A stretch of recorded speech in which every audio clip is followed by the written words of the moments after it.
Serial में आने वाला है एक नया ट्विस्ट। जी हाँ, अब यहाँ पर मान की लव स्टोरी पूरी होने ही वाली थी, पर लेकिन मान की लव स्टोरी में कोई बाधा आई ना, कोई परेशानी ना आए, ऐसा कभी हुआ ही नहीं है। और यहाँ पर सारी आफत की जड़ अब आद्या, यहाँ पर देविका ने जैसे थप्पड़ मारा, देखो उससे कर ठिकाने तो आ गई। और उसे कहीं ना कहीं अपनी गलती का एहसास तो हुआ, पर लेकिन इस गलती के एहसास में उसकी जो नफरत थी अपनी मम्मी के लिए, वो कहीं भी कम नहीं हुई। और इसी के चलते अब वो एक बहुत बड़ा कदम उठाने वाली है। यहाँ पर आद्या ने फैसला कर लिया है कि वो घर छोड़कर जाने वाली है, और वो अपने पॉप से आखिरी बार बात करती है। यहाँ पर अनुज बहुत ज्यादा खुश था, पर लेकिन आद्या के फोन के बाद अनुज बहुत ज्यादा परेशान है। पल भर में उसकी जिंदगी उलट पलट हो चुकी है, और वह दूसरी तरफ अनुपमा उसके फोन का वेट कर रही है। यहाँ पर अनुज बहुत जल्दबाजी में फोन करता है देविका को, और देविका आद्या को रोक लेती है, पर लेकिन आद्या ने अपने आप को रूम में लॉक कर लिया है। और देविका पूरा ट्राई कर रही है कि वो आद्या को मना ले, आद्या कोई गलत कदम ना उठाए, पर लेकिन आद्या के मन पे अब भूत सवार है।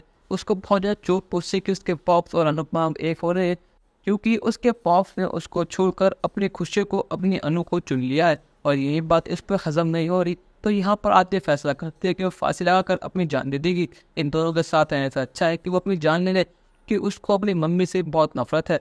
और यहाँ पर अनुज ने पुलिस को भी कॉल कर दिया, और यहाँ पर पुलिस भी मौके पर पहुंच जाती है, और यहाँ पर अनुज भी वक्त रहते हैं वहाँ पहुंच जाता है। पर लेकिन जैसे ही पुलिस और अनुज गेट तोड़ते हैं, वो देखते हैं कि उसकी लाडली बेटी आद्या फांसी लगाने वाली होती है, और यहाँ पर अनुज उसको रोक लेता है। ये सब देखकर देविका और अनुज बहुत ज्यादा घबरा जाते हैं, और यहाँ पर अनुज आद्या को ऐसा करने से रोकता है। वो कहता है कि छोटी है, तुम क्या कर रही हो, तुम्हें पता है ना कि मैं समय में नहीं जी पाऊंगा, आकर तुम पागल हो गई। अगर आज तुम्हें कुछ हो जाता तो मैं क्या करता, तुम्हें पता है ना कि तुम्हारे अंदर मेरी जान बसती है। यहाँ पर श्रुति भी अनुज और आदमी से मिलने के लिए आ जाती है, पर लेकिन जब वो देखती कि हाथ बहुत ज्यादा बिगड़ चुके हैं, तो वो कहती है कि आद्या ये तुम क्या करने वाली थी, आखिर तुम सही तो हो ना। यहाँ पर देविका भी छोटे से माफी मांगती है। वो कहते हैं कि छोटी मुझे माफ कर देना, आज मैं तेरे पर हाथ उठाया तो उससे वजह से तू बहुत ज्यादा परेशान होगी, पर मैं वादा करती हूँ कि आज के बाद ना मैं तुझे कुछ कहूंगी, ना मैं तेरे पर गुस्सा करूंगी, तो जो करना है तू वो कर, पर लेकिन आईने से इतना बड़ा कदम कभी मत उठाना।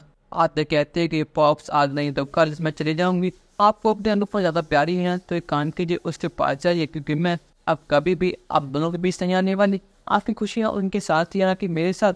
जैसे आपने फैसला कर लिया है, वैसे मैंने फैसला कर लिया है कि मैं अब यहाँ पर नहीं रहूंगी, फिर चाहे कुछ वजह आप मुझे आज या कल रोक लेंगे, पर लेकिन उसके बाद क्या होगा, मैं मौका देखते ही आपका हाथ छोड़कर भाग जाऊंगी, फिर अब क्या करेंगे पॉप।